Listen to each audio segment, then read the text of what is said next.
Yeah, most definitely. I think it's going to be important, right, to see, how they deal with like their mid-game rotations. Obviously, they did a great job because during last game, as well as the eliminations they got towards end game, like I did see their names involved in the limb feed from time to time during mid-game. So they are definitely being aggressive in finding Storm Surge. So like I said in the show, right? Like, yeah, I don't think they'll be too concerned about forcing any sort of fight between them and Benji and Zayt.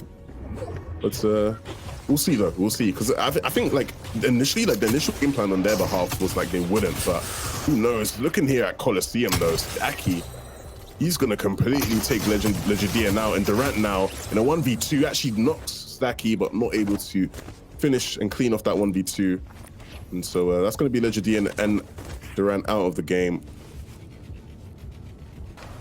Yeah, and he's trying to secure elimination on Secure, coincidentally enough, and Secure, they've struggled so far whenever we've seen them, and once again struggling here.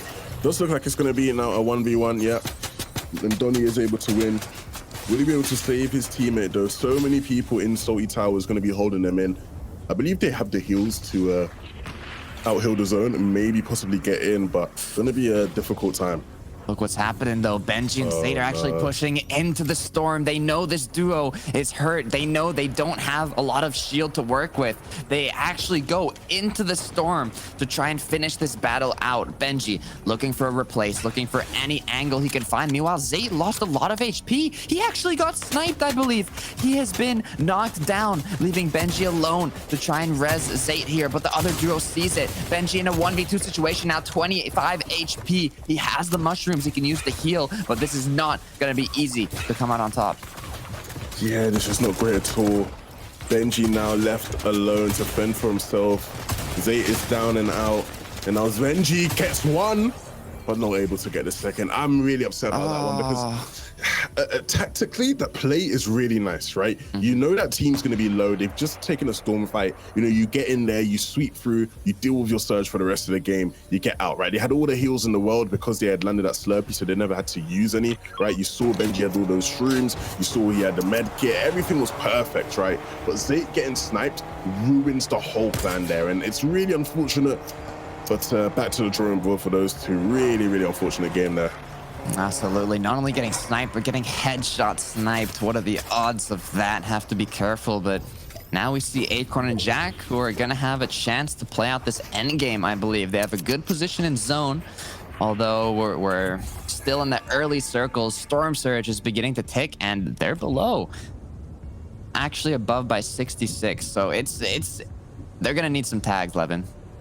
Yeah, most definitely. If there is indeed surge in the later moving zones, right? If we do get to 50 and 30, I don't think we got to 30 last game, but we did get to 50. So, obviously, once again, I don't know. I just feel like the team that lands Hydro, like they've got to have a bigger impact on the game ultimately, right? And these guys are sitting in the top 5, I believe, or maybe I think they're 6th. No, it looks like they're 6th, right? They are sitting in the top 10, but like ultimately, like in a season where there doesn't seem to be any sort of OP drop spots by any means, right? It's like that team that gets Hydro, that gets some rocket launcher, like you have the potential to just change the whole outcome of the game ultimately. And so I'd love to see them have more impact. To be fair though, when they did go down to Staff and Stretched last game, there were no rockets left in the RPG. So it does seem like even though they're getting the RPG, like they're struggling to make use of it because they don't have many rockets, which I like. I'm happy that they don't have a lot of rockets, right? I hate to just hear the rocket launcher going off non-stop. But yeah, I would like to see them maybe make a bit more of an impact in these games. Yeah, I mean, at least they're trying. They're using the rockets, but once again, you don't get a lot of opportunities, to use them unless you have a good high ground position, or you try and contest that, and that's all later in the game. If you use them in the early game, you're kind of wasting rockets because you could get a lot more value in the late game. So being alive, being in this situation, it kind of has to align, and seeing that there's only one rocket launcher in play here. But now few duos here close together, probably have to make a rotate somehow, and it could end up risky if one of their duos starts getting tagged. Meanwhile, Booga gets headshot snipe, taking down, leaving Jamper to get that res. Yeah, Booga's been struggling out here, it feels like. I feel like every time we've watched Booga, he's gone down. And it looks like he's actually Saf gonna look who's picking him up, right? It's funny because that's actually his duo partner or his trio partners, right? Saf and Stretch are literally his partners in trios, and they end up taking him and Jumper out there. That is funny, like seeing them picking him up like that, because it's almost like it is trios, right? They pick him up, maybe go revive him, but this time nope, not reviving him. They're gonna actually have to take him out of the game. So bye bye Booga and Jumper. We'll see you in the next one. For players of their caliber, like I don't see that as too much of a limiting factor, right? Absolutely here, but be careful because Tayson is very low on HP. Actually got ticked a few times from Storm Surge and now only 33 above. Trying to find any tags they can with the AR, and there it is. Got a 23 tag, helps a little bit, but not enough. Hopefully Thomas can also find some damage along here, but they are in the half and half circle.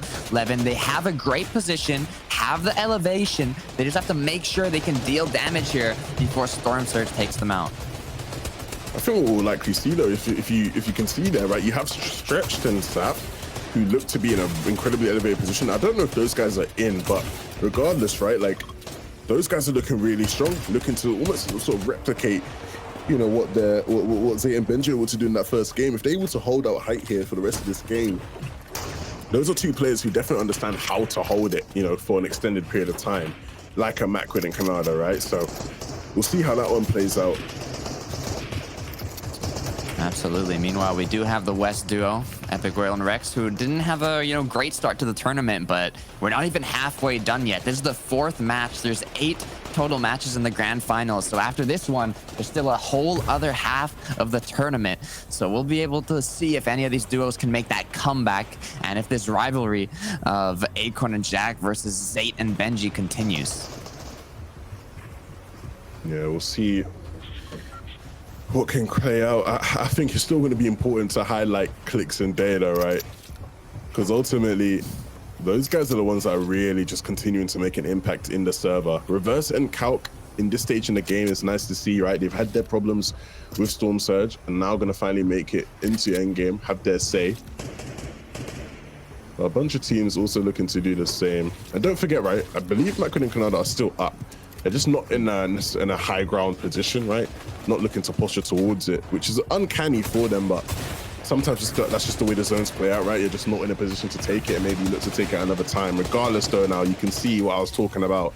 Stretch and Staff on the high ground, they understand how to hold it, but they do have teams who are up who understand how to take it away. The bouncers come in now, so you see how they're staggering these rotations. Staff goes first, Stretch follows, just in case Staff gets in trouble. Stretch can provide that suppressive fire. But now you see an all-out build battle for high ground, it seems. What's going on here? There's actually 3 duos, if I'm not mistaken, challenging each other for the high ground here. All of them at the same time on that rotate. So it's not looking easy to hold at all here, while Tayson is trying to do what he can to contest that high ground, but Safi and Stretch look like they're maintaining it. They have the high ground. Now they just have to maintain that control. Epic Whale does not have spare shields, and he's looking kind of low here, so they might do an aggressive play to find a refresh. Going into the box, trying to find any angle possible on Calc there. Calc is very low, and that's an elimination for Epic Whale. Rex is also still alive, grouped up with Epic, but they're still below Storm Surge even after that elimination, so they have to continue getting in here. Yeah, they really need to try and find Scram here. They see him, they need to take him out. But look, Epic World does pick up the mini. That's going to be nice.